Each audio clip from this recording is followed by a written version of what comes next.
Le Fils de l'homme est venu et il est Dieu incarné. Votre témoignage repose sur un fondement biblique. Dieu soit loué. Dieu soit loué. Alors pourquoi dites-vous que Dieu Tout-Puissant est le Seigneur Jésus revenu? La Bible dit « Jésus-Christ est le même hier et aujourd'hui, il le sera éternellement ».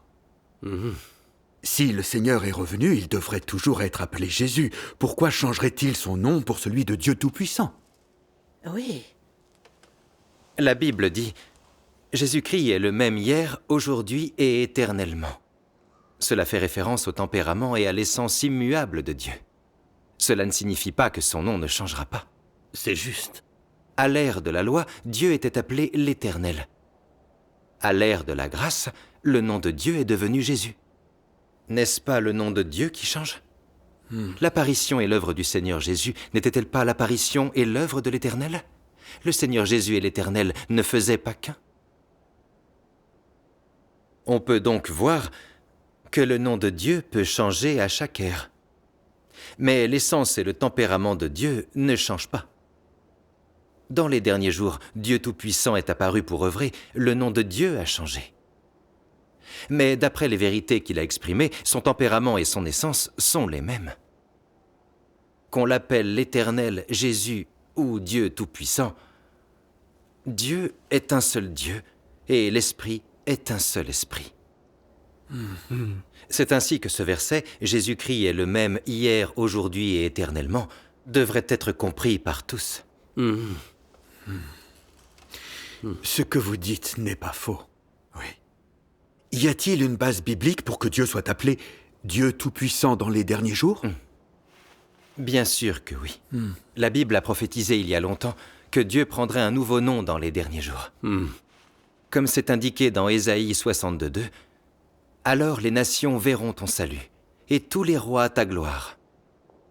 Et l'on t'appellera d'un nom nouveau que la bouche de l'Éternel déterminera. » Il y a aussi des prophéties dans l'Apocalypse. « Celui qui vaincra, je ferai de lui une colonne dans le temple de mon Dieu, et il n'en sortira plus.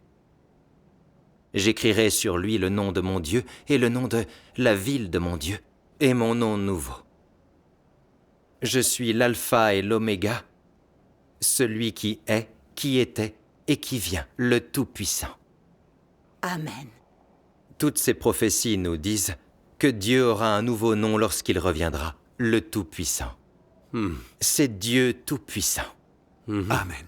Il y a donc un fondement biblique pour que Dieu ait un nouveau nom. Quant aux vérités sur les noms de Dieu, tout sera clair lorsque nous lirons les paroles de Dieu Tout-Puissant. D'accord.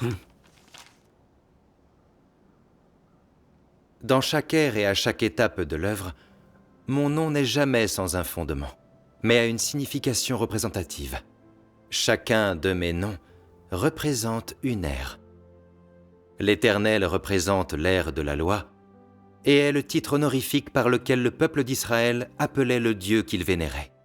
Jésus représente l'ère de la grâce et est le nom du Dieu de tous ceux qui ont été rachetés pendant l'ère de la grâce. À chaque ère, Dieu fait une œuvre nouvelle et est appelé par un nouveau nom. Comment pourrait-il accomplir la même œuvre dans des ères différentes? Comment pourrait-il rester accroché à ce qui est ancien? Le nom de Jésus a été utilisé pour l'œuvre de la rédemption à l'ère de la grâce. Alors aura-t-il encore le même nom pour son retour dans les derniers jours? Fera-t-il encore l'œuvre de la rédemption?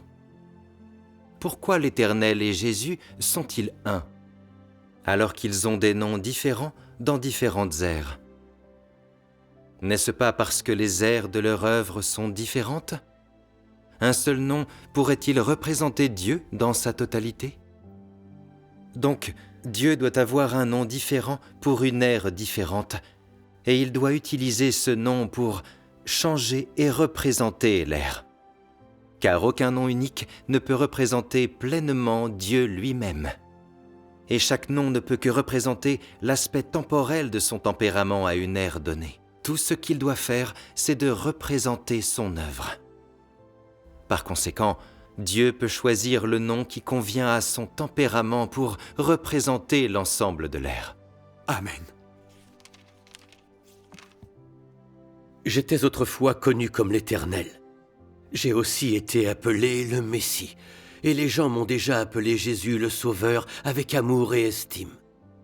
Aujourd'hui, cependant, je ne suis plus l'Éternel ou Jésus que les gens ont connu dans le passé. Je suis le Dieu qui est revenu dans les derniers jours, le Dieu qui mettra fin à l'ère. Je suis le Dieu lui-même qui se lève des extrémités de la terre, rempli de tout mon tempérament et plein d'autorité, d'honneur et de gloire. Les gens ne sont jamais entrés en relation avec moi, ne m'ont jamais connu et ont toujours ignoré mon tempérament. Depuis la création du monde jusqu'à aujourd'hui, personne ne m'a vu. C'est le Dieu qui apparaît à l'homme dans les derniers jours, mais qui est caché parmi les hommes. Il vit parmi les hommes, vrai et réel. Comme le soleil brûlant et la flamme vive, remplie de pouvoir et débordant d'autorité. Il n'y a pas une seule personne ou chose qui ne sera pas jugée par mes paroles. Et il n'y a pas une seule personne ou chose qui ne sera pas purifiée par le feu ardent. Amen. Finalement, toutes les nations seront bénies grâce à mes paroles, et aussi brisées en pièces à cause de mes paroles. Ainsi tous les peuples dans les derniers jours verront que je suis le Sauveur revenu et que je suis le Dieu Tout-Puissant qui conquiert toute l'humanité. Amen. Amen. Et tous verront que j'ai déjà été le sacrifice d'expiation pour l'homme. Mais que dans les derniers jours, je deviens le feu du soleil qui brûle toutes choses, ainsi que le soleil de justice qui révèle toutes choses. Telle est mon œuvre dans les derniers jours. J'ai pris ce nom et j'ai ce tempérament, afin que tous les gens puissent voir que je suis un Dieu juste, le soleil brûlant et la flamme vive, et afin que tous m'adorent, l'unique vrai Dieu, et afin qu'ils voient tous mon vrai visage. Je ne suis pas seulement le Dieu des Israélites, et je ne suis pas seulement le Rédempteur. Je suis le Dieu de toutes les créatures dans les cieux, sur la terre et dans les mers. Amen. Amen. Ces paroles sont merveilleuses. Oui. Les paroles de Dieu Tout-Puissant ont une telle autorité. Les noms de Dieu recèlent tant de mystères. Chaque nom représente un aspect de son tempérament, ainsi qu'une étape de son œuvre. Je l'ignorais complètement. C'est merveilleux. Oui. Le Seigneur soit loué. Sois loué. Que Dieu prenne des noms différents selon les ères est un fait que personne ne peut nier. Oui, C'est vrai. Même si à chaque ère Dieu porte un nom différent et accomplit une œuvre distincte, son essence et son tempérament n'ont pas changé. Il n'y a qu'un seul Dieu, et il est toujours en train d'œuvrer et de guider l'humanité. Au cours de l'ère de la grâce, Dieu est devenu chair, et il a accompli l'œuvre de rédemption de l'humanité sous le nom de Jésus. Il s'est à nouveau incarné dans les derniers jours en tant que Fils de l'homme, apparaissant et œuvrant sous le nom de Dieu Tout-Puissant, exprimant des vérités et accomplissant l'œuvre du jugement. Dieu Tout-Puissant utilise des paroles pour exposer et juger les gens, mais aussi pour nous tester et nous épurer. Il nous sauve de nos tempéraments sataniques corrompus et des forces de Satan. Le Seigneur soit loué. Le Seigneur soit loué. Dieu Tout-Puissant a déjà formé un groupe de vainqueurs. Ils ont tout abandonné pour suivre Dieu et témoigner de son apparition et de son œuvre. Oui. Ils répandent l'évangile du règne dans tous les coins du monde entier. Amen. Amen. Les faits montrent que le royaume de Christ est déjà apparu sur terre. Amen. Le Seigneur soit loué. Le Seigneur soit loué. Depuis toutes ces années, nous disons que le Seigneur reviendra pour juger tous les hommes, récompenser le bien et punir le mal.